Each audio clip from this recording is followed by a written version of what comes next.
This week, all our classes are in memory and in merit of a wonderful friend of Matan, Fania Gottesfeld-Heller, who was a renowned, world-renowned author and lecturer on hope and resilience in face of the Holocaust.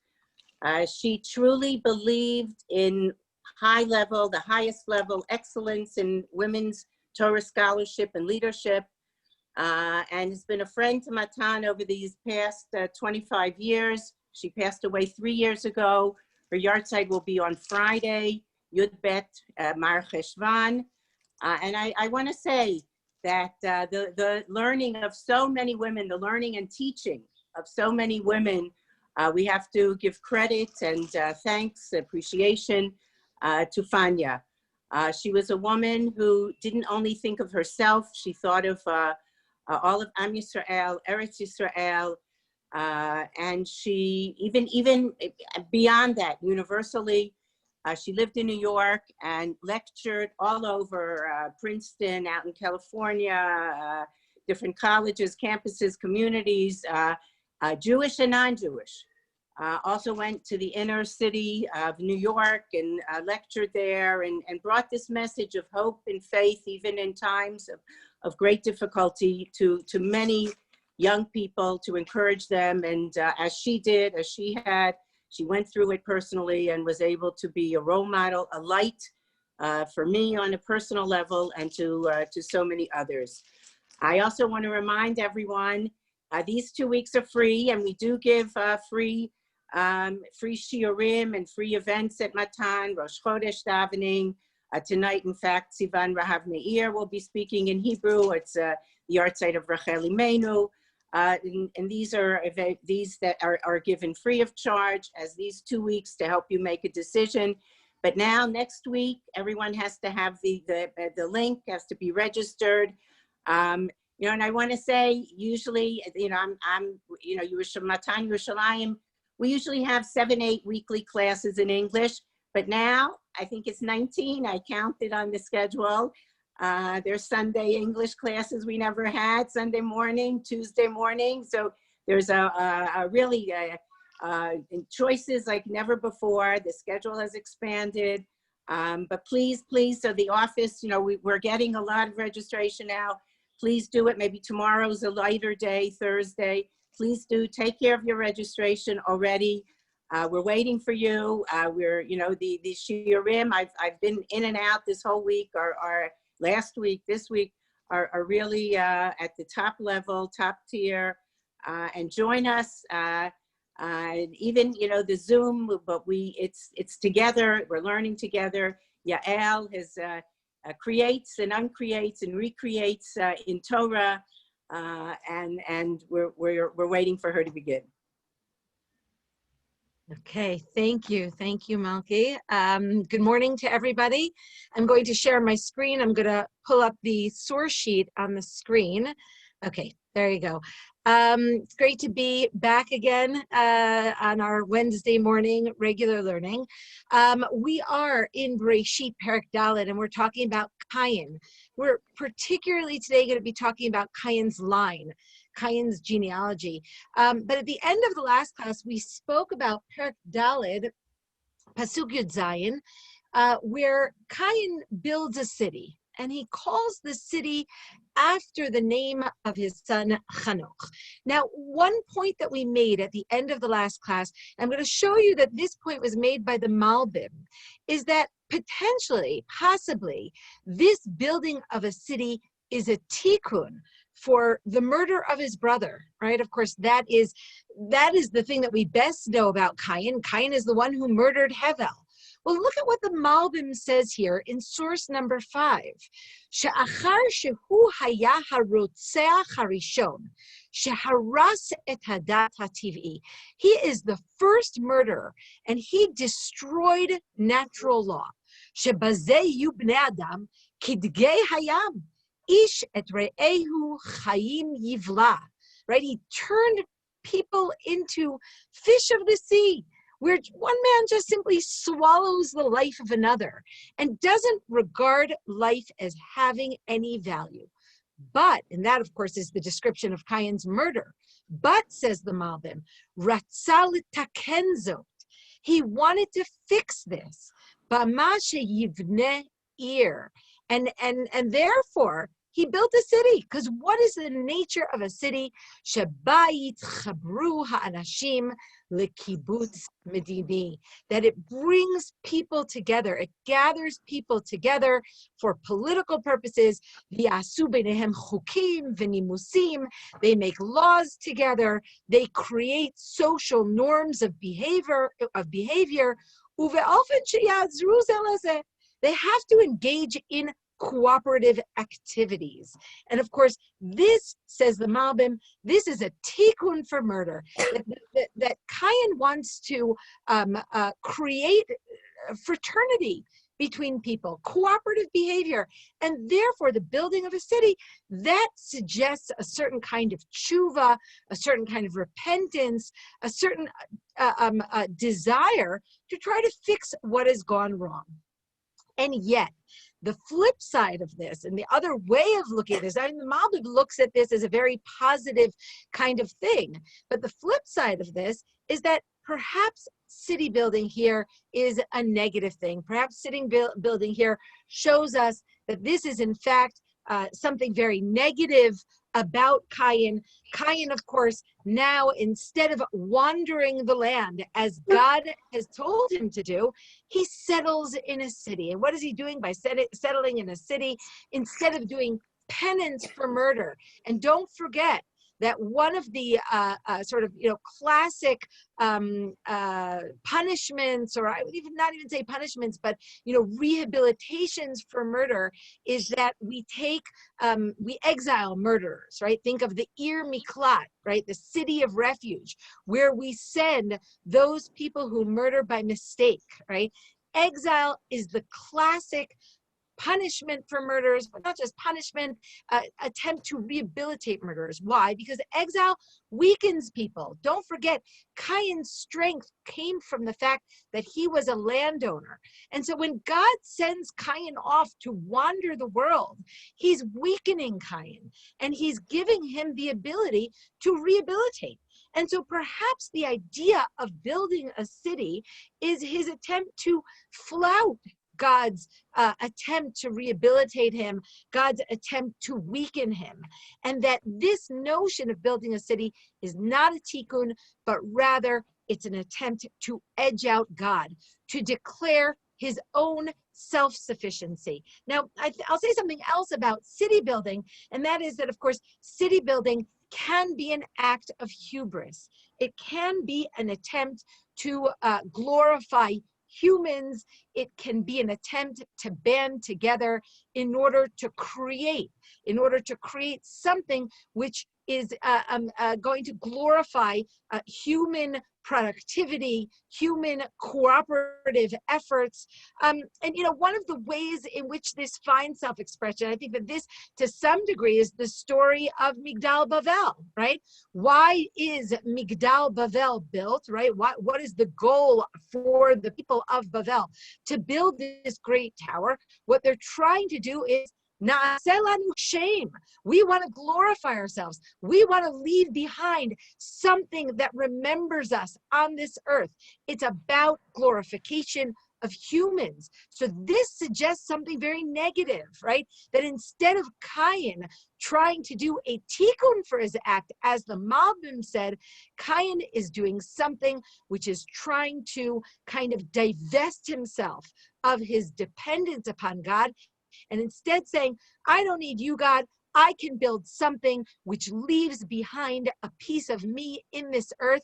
And if you look at this midrash here in Bereishit Rabbah, in source number 6, in 23:1, the source of Bereishit Rabbah actually brings a pasuk from Tehillim Mem Tet, from the 49th chapter of the book of Psalms. And that chapter is about death. It's about how humans contend with death. And that chapter has the following pasuk. I'm reading from source number 6. Kirbam batemo leolam, mishkenotam ledor vador, Kar'u vishmotam alei adamot. The way that the Midrash understands this pasuk is that the people think, well, our houses will live forever. The places that we build, they will remain from generation to generation. And in fact, we will even call them by names that will ensure our eternality. This is how the Midrash explains it. Look at what the Midrash says. Rabbi Yudan v'Rabbi Pinchas, Rabbi Yudan Amar, Masvurin Harishaim. What do evil people think? Shekirbam batemo leolam, that their houses will last forever. V'karu vishmotam alei adamot, and they give them names that are meant to eternalize them. Tiberia, l'shem Tiberius, right? Tiberius, the Roman king, named the city Tiberia after himself. Alexandria, l'shem Alexandrus. Antiocha, l'shem Antiochus. There are endless, obviously, examples of this, and the example that the Midrash is really getting at is Vayhi boneh ir, Vayikra shem ha'ir keshem beno Chanoch. If you want to understand Cain, you have to understand that he built a city and named it after his son because he is trying to obtain some kind of eternality. And that in itself is a form of hubris that suggests the human attempt to achieve eternality without God. Now, city building itself, of course, is not something which is frowned upon. It's not something which is always bad. I think we've seen here between the Malbim and the Midrash that there are different ways of looking at city building. I would say that's true about any sort of cooperative activity between humans. People can band together to serve God, or people can band together to serve themselves. City building can be about serving God. Think of Yerushalayim.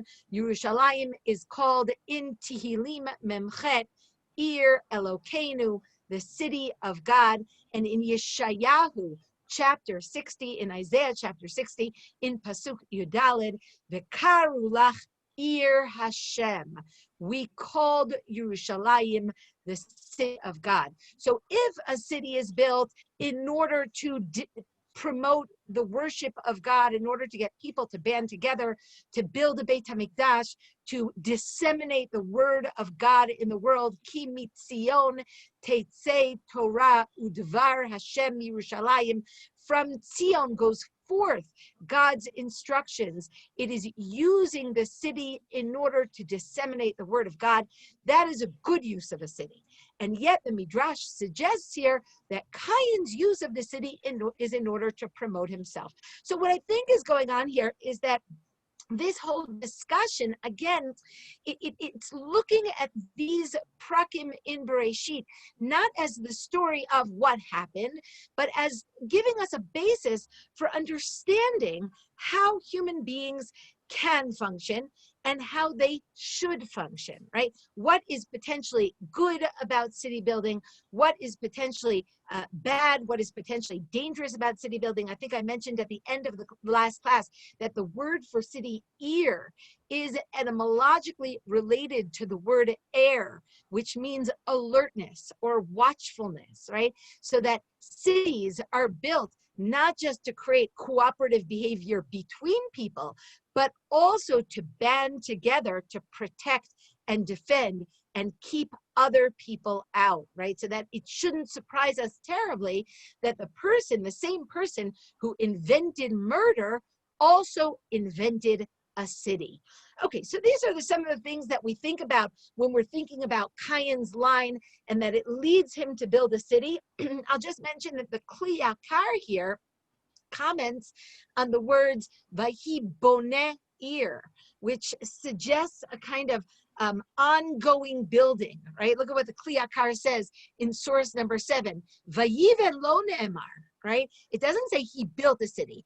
Ela vayhi boneh lashon hoveh, right? There's some sort of ongoing building that's going on. He was always building the city, right? Lehorot, what does this teach us? Shehaya boneh veholech kol yamav. That he was constantly building this city. V'lo nigmar binyano le'olam. The building never ended. Ki zeh darkam kesel lamo. This is the way of foolish people. Shekol ha'ohev kinyanei ha'adama. That everybody who loves material things, kikayin, don't forget that Cain is the landowner, v'chaverav, and all of those who are like him, le'olam hu boneh veholech. He is always fine-tuning that building. He's always adding to his city. He is always accruing material possessions. He never finishes building the city. Ki le'olam ein biado machsoro asher yachsar lo. Yesh biado maneh mitaveh matayim. Right? He has one portion in his hand. That's not enough. He wants two. He has 100. Tomorrow he wants 200. Right? People who are dedicating their lives, who are devoting their lives to the accruing of material possessions, as the Kli Yakar is presenting Cain, it's never enough. And the Kli Yakar uses this idea and this pasuk as an opportunity to be critical of those who are what he calls Ohavei Mamon, those who have dedicated their lives to accruing possessions, to loving money. And he says, and that's the teva of Kol Ohavei Mamon, that is the nature of all those who love money, the Imken Le'olam Hu Boneh, and that is Cain. He is always building. Okay, so that's another criticism here that has been wielded against Cain. Again, I don't think that the argument is particularly, is Cain good or is Cain bad, although that is the ostensible argument, right? The question is does Cain do tshuva? Does he repent? Does he search for some kind of tikkun, for some kind of way to make the world better after he has brought havoc into the world? Or are we meant to understand that Cain is a persona that can never and will never change, okay? So this also has bearing to some degree on the way we're going to understand our next section in Sefer Bereishit, which is what we're going to talk about for the duration of today's shiur, and that is the story of Cain's line, right? His heritage, his genealogy, as it were, right? You know, I mean, that's what we're going to see. Look, for example, in Pasuk Yud Chet, verse 18 in chapter 4 is a very rapid pasuk. There doesn't seem to be a lot to say about it. We just have one generation after another. Vayivaled lachanoch et Irad. Chanoch gives birth to Irad. The Irad yalad et Mechuyael. Irad gives birth to someone named Mechuyael. Mechuyael et Metushael. Umetushael yalad et Lamech. Okay, so this is the line. Now, you know, this isn't a very interesting pasuk, or at least, you know, it's not one that we tend to spend a lot of time on.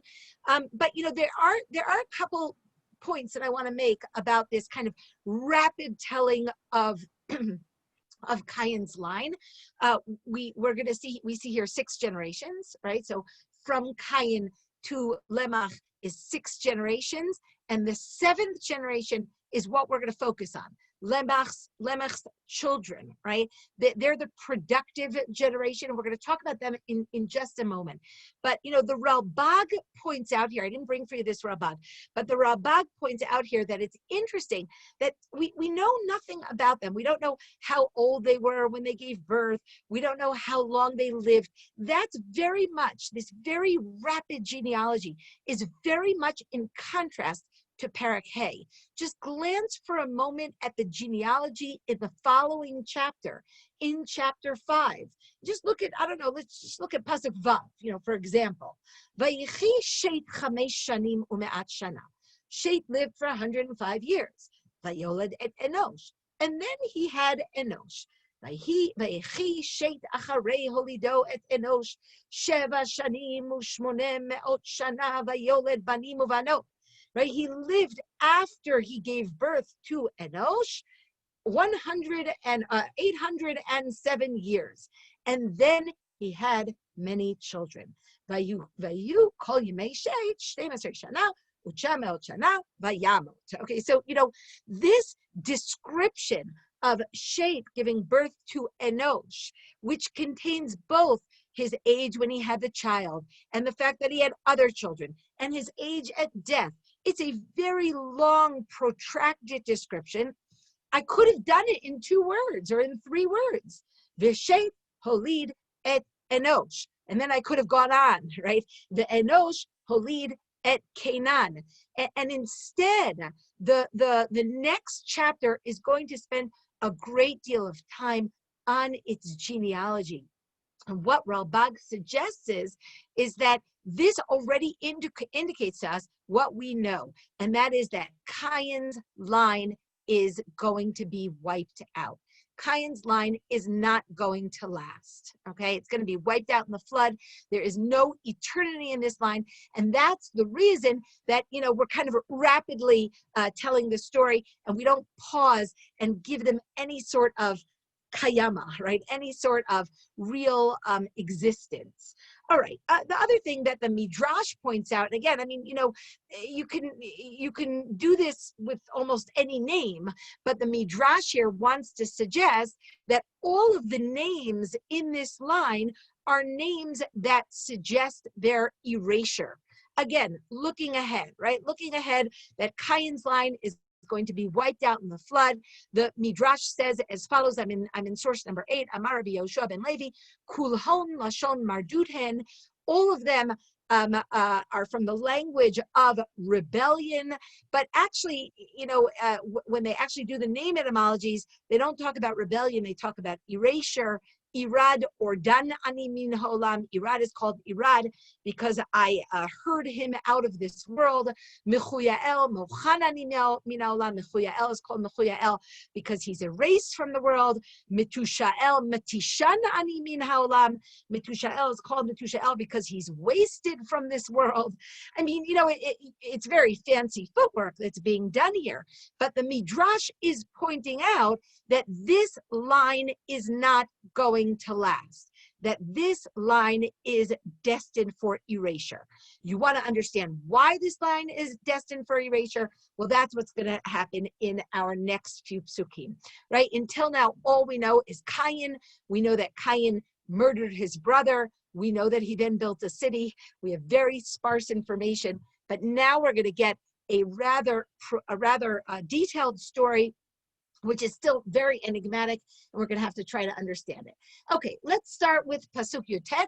I will just mention again, I see some chats are coming up on my screen. I'm not going to be looking at chats during the course of the shiur. At the end of the shiur, I will open the chats and I'll try to be able to answer it. And if not, I welcome emails. I have gotten a few emails since the last class, and I do welcome your questions and your comments on emails. I'm always happy to hear from you after the shiur. So if you look in Pasuk Yud Tet, let's see what, we pause to think a little bit about Lemech. Okay, so we have here, Vayikach lo Lemech shtei nashim. Lemech takes 2 wives. Shem echad Ada, V'shem hasheni Tzila. Right, so Lemech has 2 wives. One wife is Ada, the other wife is Tzila. I'm just going to pause for a moment and ask the question about these 2 wives.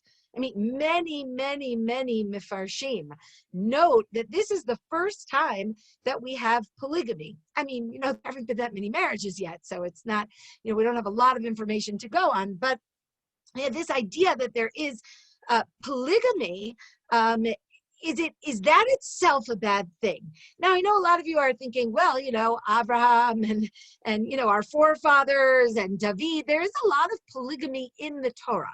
And yet, many of the Mefarshim suggest that this is a result of the sin of Gan Eden. That polygamy was not supposed to happen.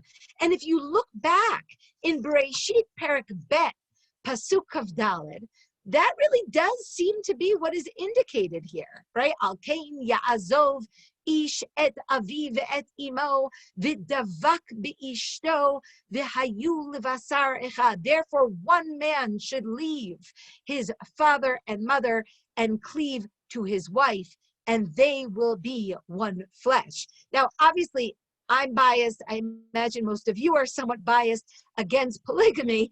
I will say that my real question, of course, is what the Tanakh is trying to say about polygamy. And I will say that, as some of the Mefarshim point out, polygamy never really seems to work out very well. Right? I mean, really not, right? Think Sarai and Hagar, right? Think Rachel and Leah, who are sisters, right? They could get along, right? Think Hanan, Pnina, right? I mean, even the divisions within David's family can be traced back perhaps to sons who are born from different wives. Polygamy does not seem to be a very good idea. So, Radatz Hoffman, for example, which we won't see inside, says, this is part of the problem that is brought into the world after the sin, which brings a problem of infertility in the world, maybe also deception, right? Avram marries someone else because his wife is infertile. That's a result of the sin of Gan Eden. The Yaakov marries a second wife because of Lavan's deception. Deception is also part of the Gan Eden story. That's Hoffman explaining that polygamy is not an ideal state, that polygamy suggests something wrong. Now, I will say, I think we see this also in this midrash. Look at this midrash. This midrash, I think, is very I think it's very critical of the taking of two wives. Look at what it says here. Vayikach lo lemech shtei nashim, amar Rav Azariah b'shem Rabbi Yehuda b'Rabbi Simon. Kach hayu anshe dor hamabul osin. Now, when the Midrash talks about dor hamabul, it is saying it critically, right? This is what those people who were eventually wiped out in the flood used to do. Haya kol echad mehem lokach lo shtei nashim. Everyone took two wives. Echad lepiria urivia, right? One took a wife for fertility, echad letashmish, and one simply for sexual pleasure. Zo shaita lepiria urivia, haita yoshevet kilu hi almana b'chaya. The one who was taken for fertility was basically a living widow because she got no attention from her husband except when he wanted to have children. She was not the wife that was there for beauty, for companionship.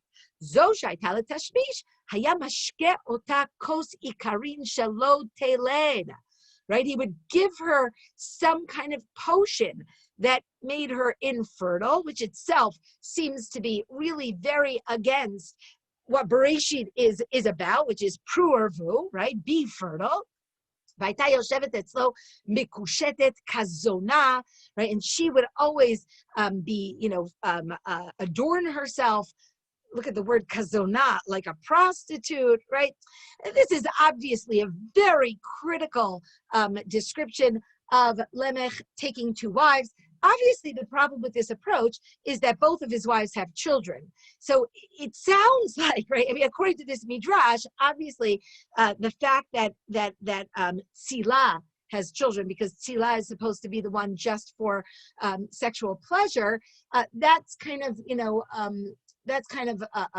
a surprise, right? A whoops moment, right? And, you see it a little bit in Pasuk Kavbet, where we see Vitzila gam hi yalda, right? Which those words gam hi also probably are what the Midrash is picking up on and saying, whoa, she also gave birth. She wasn't supposed to give birth.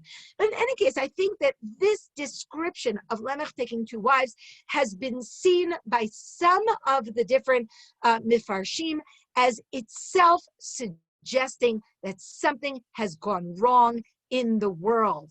And I think it's going to emerge again in that, kind of lead in to the flood story. If you turn for just a moment to Perek Vav, Pasuk Bet, here we see, Vayir'u v'nei ha'Elohim et benot ha'adam, right? These b'nei ha'Elohim, which I am not going to explain who they are for the moment, right? The sons of God, whatever they are, see the daughters of man, kitovotena, and they see that they're really very attractive.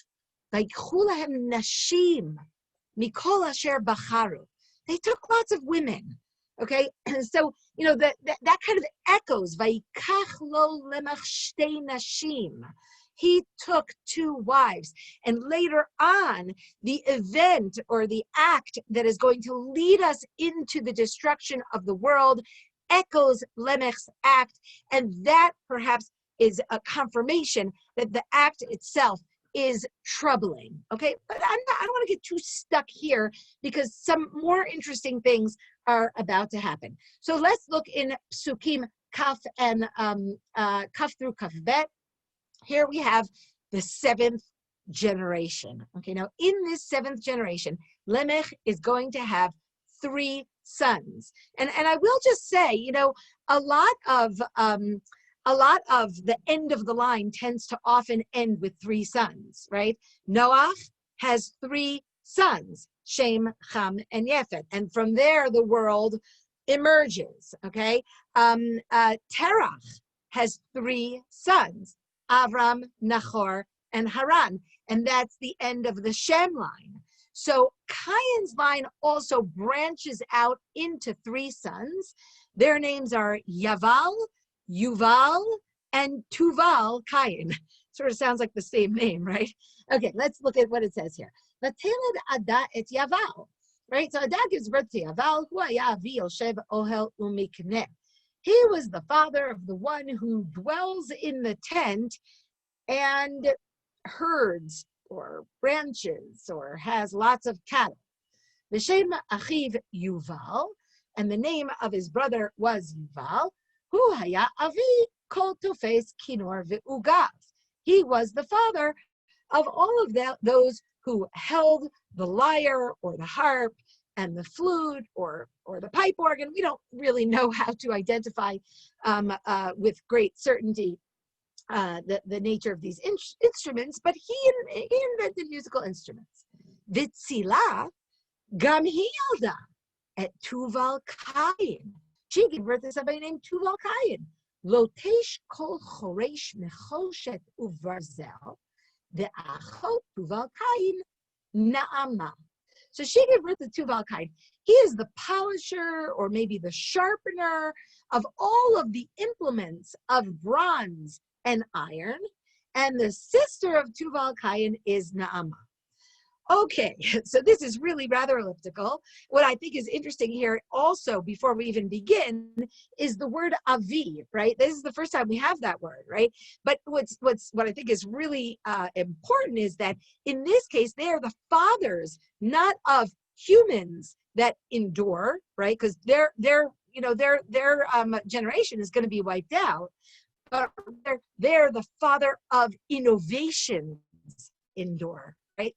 I mean, to me, this is so significant, right? We could say that about so many ancient cultures. Where is ancient Greece? Sorry, where is ancient Rome? Where is ancient Egypt, right? Well, they endure in their innovations, right? And what kind of society is this? What are we saying about this sort of civilization? Okay, so this is a very creative line. We have here several very significant cultural accomplishments. Husbandry, right, which is, of course, the art of breeding, caring, raising livestock for produce, for food, also for clothing, right? This is a very important kind of innovation, right? Everybody here asks the question, or many of the different exegetes and commentaries ask the question, what is the innovation of Yaval, right? Because of course Hevel was also a shepherd. Right? So different people take it in different directions. Rashi and Radak say, well, he was the first one to lead the cattle away from his home for grazing, right? He breeds and raises cattle. Rashar Hirsch suggests that he's a rancher, right, who fences off land for raising animals, right? So, there are certain nuances that can explain in what way he innovates that, Hevel didn't do. But of course, it does remind us a little bit of Hevel. And I know many of you are thinking, whoa, the word Yaval also resonates with the name Hevel. Hevel, Yaval, Okay, but I would say all three of these names, Yaval, Yuval, and Tuval, all sound very, very similar, right? Of course, the names themselves suggest Yevul, which is produce, right? Which I think is indicating that they are the ancestors of produce, of producing things. Okay, well, what is it that we are meant to learn? Oh, I'll say one thing about music and one thing about metallurgy, about the production of these metals, and then we'll go on and I'll explain what I think that these three sons are coming to tell us. So the invention of music is really interesting. I assume that some of you out there are musicians. It suggests a more advanced society, one that has time for leisure, right? You can't have Yuval without Yaval, right? You can't have music without produce, without husbandry, without someone who is keeping society, in sustenance. But it also suggests, first of all, a culture that is advanced, a culture of leisure time, a culture that has stories to tell, right? Of course, music is also associated with stories, with poetry, with the passing down of cultural memories, okay? Now, the third invention here, I think, is certainly the most complex, right? Tuval Kayin invents the production and industry that uses metals. Okay, what are metals used for? Well, that itself, I think, is really what is fascinating here, because of course we know that it can be used for agriculture, right? For food production, for agricultural implements that enable people to survive and to create a more dignified world where people have food, where people can cooperate together in a positive way.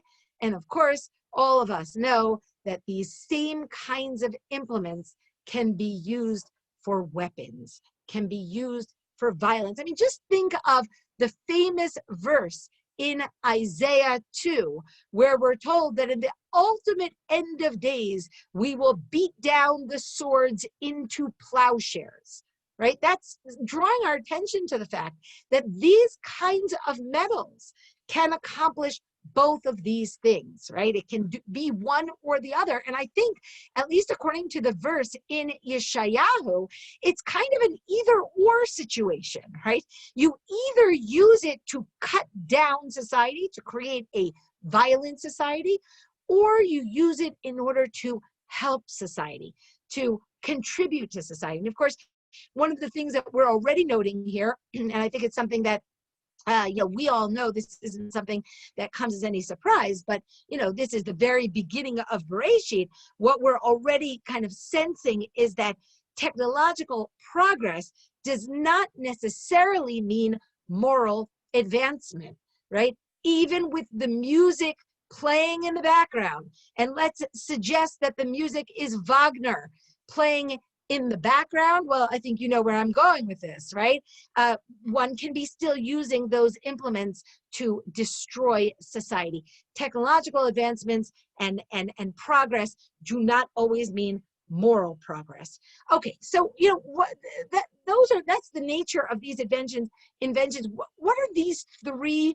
What are these three inventions coming to tell us? So I'm going to go in 4 different directions here, all of which have been, kind of described and developed by different mefarshim. The Ralbag, which I didn't bring for you inside, suggests that these 3 inventions are the prototypes of all inventions. Okay, I mean, you could always kind of say things like that, and then make a great effort to create 3 categories and put in all inventions. I wasn't particularly convinced by this approach. I get why the approach is very neat and very satisfying, but that's the Ralbag's approach. These inventions are the prototypes, are the categories that are the prototypes for all later technology. The approach of one of the Midrashim, which is picked up by Rashi, suggests that all of these actions, all of these inventions are invented for negative purposes, right? That they reflect something negative about Cain's line, right? The first invention, of course, of cattle breeding, where especially when you ranch off, when you corral land and you fence off land for raising animals, it suggests your desire for money, your desire for acquisitions, your willingness to fight off anybody who encroaches upon your land, right? So that's one approach. Rashi says that, in fact, all of these things were about serving idols, right? And this is, Rashi doesn't make this up. Rashi takes this from a Midrash, right? And he says, music, right? Music is about idolatry, right? Why did they invent music? They invented music for idolatry, right? So there is an approach that says that we should look at these inventions as inventions which really characterize the problems of the Cain line. That's, by the way, very different than Ralbag. Ralbag says, no, this shows us that Cain contributes something significant to the world, that Cain's contribution to the world is the contribution of all later inventions. And others say, no. These inventions show us the power, the vanity, the hubris, the idolatrousness, the attempt to be self-sufficient without God that we see in the Cain line. Okay, so those are basically, I would say, those two approaches are the positive and the negative, right? We could see Cain's line as contributing nothing good, and therefore they have to be wiped out. Or we could say Cain his line is such that it has to be wiped out, but it doesn't mean he doesn't leave something good in the world, right? Again, something I can say similarly about, I don't know, ancient Greece, right? Or ancient Egypt. I could say ancient Egypt had to be wiped out because it was deemed unfit for fulfilling the purposes of the world. And yet, that doesn't mean that some of the inventions, that some of the innovations of ancient Egypt are not things that I want to continue to derive benefit from. Okay, so those are the two approaches to Cain's line. But I want to make a third suggestion. And this one we'll find a lot of expression of this idea in different Mefarshim. And that is that we should note that not only do all of these names, Yaval, Yuval, Tuval, remind us of Hevel, but Tuval Cain also contains within it the name Cain. Okay, what are these inventions? These inventions are an attempt to perpetuate the lines of Cain and Hevel. Okay, who is Yaval? Yaval is Yaval and Yuval, who are Adah's children.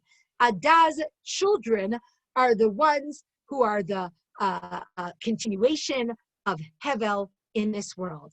They are the tent dwellers. They are the keepers of animals. They are the musicians, right? Think David HaMelech out with his sheep and playing music. Look, for example, at what the Ralbag says here in source of et Yaval. The Hu Haya, what does Yaval do? Hu Haya asher limed melechet hamtzaat hamizonot le'echad echad miminei baalei hachayim lechol mi sheyeda zot hamelacha ki hu haya asher himtziah. What is it that Yaval does? He is the ultimate zoologist. I don't know if that's the right word, right? But he's the one who knows what each animal eats. And he's the one that is able to care for animals and breed them because he knows what they eat. Uvazeh, says the Rabbag, Yishlam lamin ha'enoshi, ma shechiser oto kayin baharigat hevel. And therefore he fills in what was missing in the world since Cain killed Hevel. Hevel understood the world of animals. And once he was killed, the world of animals becomes an obscure world. This kind of contribution, this kind of work, it disappeared with Hevel's death. So who is Yaval? Yaval is the one who is perpetuating Hevel's line. I would say the same about the music. Now, if we turn, of course, to Tuval Cain, who is Tuval Cain? Tuval Cain is the continuation of Cain. I mean, the name Cain is right there, right? Look at, for example, at the Kliyakar in source number 12. Tzila yalda gam hi et Tuval Cain, shehichzir ma'aseh Cain limkomo. He returned to the ways of Cain. Uvara kli mashchit, and he created weaponry, lechabel, to cause harm, to cause injury, and to murder. Okay, now there's the idea is that this line is trying to perpetuate the Hevel Cain breakup, and that's why it has to be destroyed. Ultimately, this line is doomed, Hevel as well as Cain. Okay, so that's an interesting approach, that these three inventions hark back to the original story of the two brothers, and that story didn't work out well, and this story is not going to work out well either. There is a fourth approach, and it's one that I want to show you inside. And that is the approach of the Malbim here in source number 13. It's a really interesting thing that the Malbim is aware of this approach. This is a very common approach in biblical scholarship today. The Malbim, who lives in the 19th century, is very familiar with a lot of academic approaches, right? One of his great contributions is his attempt to battle some of the theologically questionable aspects of the academic biblical approach. He is somewhat on a crusade in terms of that. But look at what he says here. He says, Lo akached, I won't deny, ki lidati ba sipur hazeh ki harbe sipurei Torah, asher ba'u la'akor deot kozvot v'sipurei havel, asher hitpashtu bimei kedem bein ha'amim. I will not deny that I think that this story, and then he says, like many stories in the Torah, comes to uproot the false mythologies that spread among ancient people. Okay? He even uses the word mythology, right? He says, "V'yesh od hayom." I'm skipping a little bit. "V'yesh od hayom she'erit min hametologia shelahem." Right? He says there are still remnants of those mythologies among us. What is the mythology that he thinks that these inventions are battling? Shehayu miyachasin lechol ish shehimtzi eze melacha koach Elohit. That they would attribute to any person that invented anything God-like powers. And they would say, they would say, oh no, cattle breeding was invented by a god. The Elio Ploni himtzi chokhmat hanigun. The Elio Ploni himtzi tachsisei milchama. The Omanut habarzel klei milchama.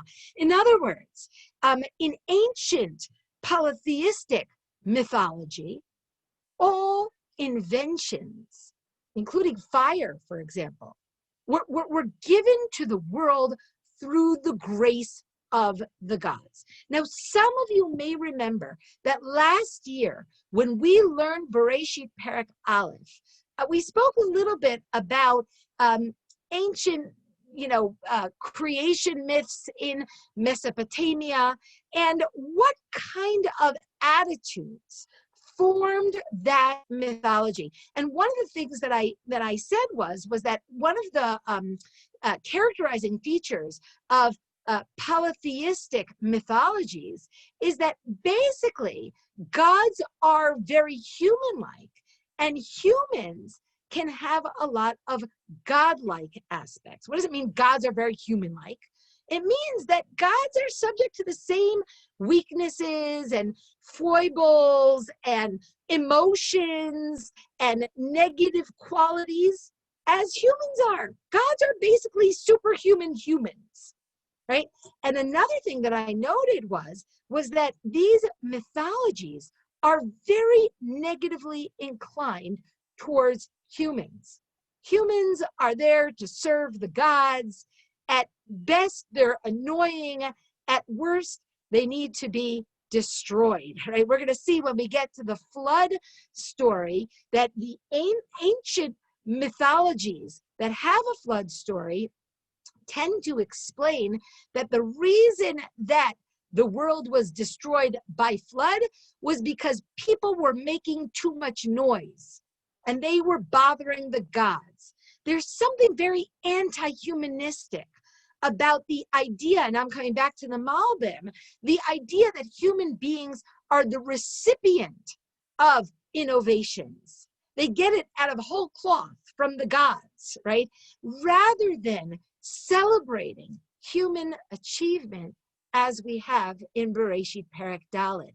I think that what the Malbim ultimately leads us to, and I won't finish reading the Malbim with you, but you can read it if you're interested. You can continue reading the Malbim.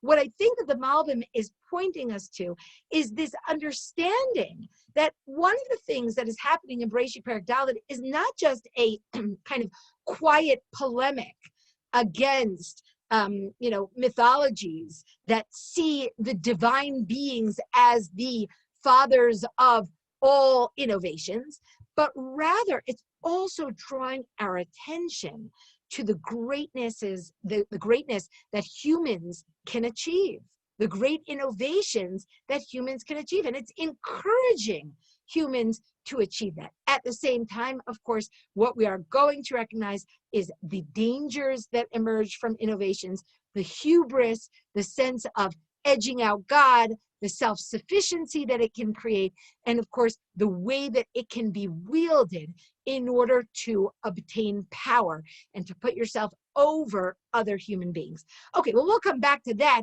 in just a moment. I'll say one word about Na'amah, right? This is a very strange addition here, Va'achot Tuval Kayin Na'amah. There are different attempts to understand what she's doing here. She doesn't invent anything. Why she's mentioned here, the famous Chazal idea, which I'll mention, is that she's mentioned here because ultimately she marries Noach. She marries Noach. She's the wife of Noach. Now, there is no textual indication of that. Maybe later on when we talk about Noach, we'll come back to maybe what it is specifically that motivated Chazal to say this. But what I think is really important, and the Ramban points this out, is that what this means is that Cain's line is not utterly obliterated, right? If she marries Noach, then there is some continuity for Cain, right? And it comes about through this one woman who, we know very little about her, and she doesn't innovate anything, right? And she is somehow removed from some of the dangers that we are going to see in this line. Okay, let's turn our attention to Lemech's words, which I think are really indicative of how we're meant to understand the line of Cain. And that is in Pasuk Kaf Gimel. And it's very elliptical. It's very, very hard to understand. But I think that, with a little bit of effort, we can begin to get a sense of how the story of Cain is meant to be understood, and what not just what goes wrong, but what that means for our understanding of what can go wrong in human society. So let's look at what Lemech says here in Pasuk Kaf Gimel. He's speaking to his wives. Vayomer Lemech linashav, Adav etzila, shema'an koli, neshe Lemech, ha'azina imrati, ki ish haragti lefitz'i, v'yeled lechaburati, ki shivatayim yukam kain, v'lemech shiv'im v'shiv'a. Okay, I'll translate it, but it's really very elliptical, where he says, Adan Tzila, hear my voice. Wives of Lemech, listen to what I have to say. For I have killed a man because of his injury, and a boy because he has wounded me. For sevenfold, Cain will last, and Lemech 77. And that was a very rough translation, which I think you heard. I was kind of hesitating as to how to translate it because it's gone in so many different directions among the different Mefarshim. But what the first thing that I'll say about this speech, which is really hard to understand, because it's not even clear what he's saying. Is he boasting? Is he expressing remorse? Is he commanding his wives? Is he pleading with his wives? Is he describing something that he did? I killed a man? Or something that he would not hesitate to do if he had to? Or, and this is a very real possibility in the world of Chazal, or is this a rhetorical question? Have I killed a man? With the answer being, of course I haven't killed a man, right? Which, we very much are meant to be careful about taking statements and turning them into rhetorical questions, right? Because of course, if you can do that, right? If an exegete, if a commentator takes a statement and turns it into a rhetorical question, he can change the entire meaning of every pasuk in Tanakh, right? Just think, for example, of the 10 Commandments. If we turn that into rhetorical questions, lo tirtzach, lo tignov, lo tinaf, right? I mean, should you not murder? Should you not steal? Should you not commit adultery? Right? So we're rather hesitant about adding a question mark to any statement in the Tanakh. But here Chazal do that, which shows us, I think, the depths of the difficulty in understanding Lemech's words. Well, I will say that Lemech's words are poetry. They are classic biblical poetry. They have really, I think, magnificent parallelism. Shman koli ha'azina imrati. Listen to my voice, hear my words. Ada v'tzila is parallel to Nishay Lemech, right? And of course, Lemech is parallel to Cain in Pasuk Kaf Daled. So whatever it is that we learn about Lemech here, he is continuing Cain, okay? He takes great pride in somehow being connected to Cain. I would even say, and I think that that's pretty self-evident, that he feels that he has surpassed Cain in something, right? Cain was sevenfold. He's 77-fold, okay? Now, one of the, there are two basic approaches to Lemech, which we're going to have to really talk about next time. But I'll say them, just as sort of in advance, right? What are the two approaches to Lemech? One approach to Lemech is that Lemech is evil. I mean, to me, that seems most self-evident. He is evil. He is boastful. He expresses delight in his own nefarious, bloodthirsty success. Right? Perhaps even, and many of Mefarshim go in this direction. He is threatening his wives. He's a wife beater. I mean, you hear it here, right? You can feel that Cain is not a very likable or positive figure. And in this reading, which I think is the most simple reading, Lemech is just the continuation of Cain, and he explains to us what has gone wrong with Cain's line, okay? It has become a line that boasts of murder, that sees it as an accomplishment, that might makes right? There is no good and evil, there is only power, right? That's one way of understanding it. The other way of understanding it, which is very, very, very present in Midrashim and medieval commentators, is that Lemech is not evil. Lemech is some sort of victim of a situation which has gone awry. He's a victim of his ancestor. He's a victim of the violence that swirls around him, or perhaps he's a victim of human negligence. Okay, now, I will explain what that means in the next class, but I think that's a really interesting approach, because of course what it suggests is that not all human societies fall apart in this clear-cut way, in this black and white good and evil. Well, obviously, if you have Stalin at the helm, if you have Hitler at the helm, so obviously that society is doomed for failure. But the second approach to Cain is much more nuanced and therefore maybe much more interesting. It suggests that sometimes societies fall apart, not because people are clear-cut and evil, but because they're not paying attention enough. They're not vigilant enough. Okay, so that's what we're going to talk about next time. I will throw in one more piece in the mix, and that is that without a doubt, we're going to have to compare our Lemech and his words to the Lemech that appears in the genealogy of Shet, which is chapter 5. The genealogy of Shet is the genealogy that does survive the flood, and that genealogy contains also only one person that speaks, right? Just like in our genealogy, only one person speaks, and that's Lemech. In the genealogy of Shet, only one person speaks, and that's Lemech. And you know what he speaks about? He speaks about the birth of Noach. Ze yenachamenu mima'asenu umi'itzbon yadenu. We're going to have to compare the two Lemechs, and that's going to enable us to understand why one Lemech creates a world which is doomed, and another Lemech creates a world which ultimately is saved.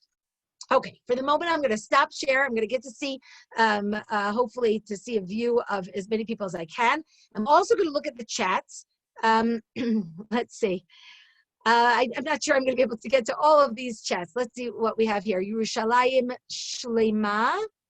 I guess that was what I was talking about. Ir Hashem, the city of God. Would you say that in and of itself highlights within all human beings the potential for both good and bad? So it is never right to call someone a rasha. Absolutely. I think that's one of the classic conclusions of every single one of these stories that we're studying together. Every one of these stories ultimately is about the potential that human beings have, the freedom, the moral choice that human beings are given, I would say, both the gift to make, but it is a very dangerous sort of gift. Who says that about the names being erased? That's the Midrash. It's in the source sheet. Shani Solo asked me, what about Chanoch? And I'm sorry, I lost the context, so I don't know what you were asking there. Please feel free to write to me. Tzippy says Cain's line will end. That's the worst punishment. Absolutely, we did talk about that. The incestuous nature of our heritage bothers me more than polygamy. The question as to who Cain married is, we talked about this a little bit last week, right? Does Cain marry his sister? So I guess if we assume that this whole story is entirely literal, right? And that Cain is the only human being on earth that emerged, then yeah, I guess he married his sister. There was very little choice. But this story tells us the story of the birth of civilization in a very abbreviated fashion. Right, we're not meant to look at every detail here, I think, as exact to that degree. I'm just, I'm leaving open the possibility that he didn't marry his sister.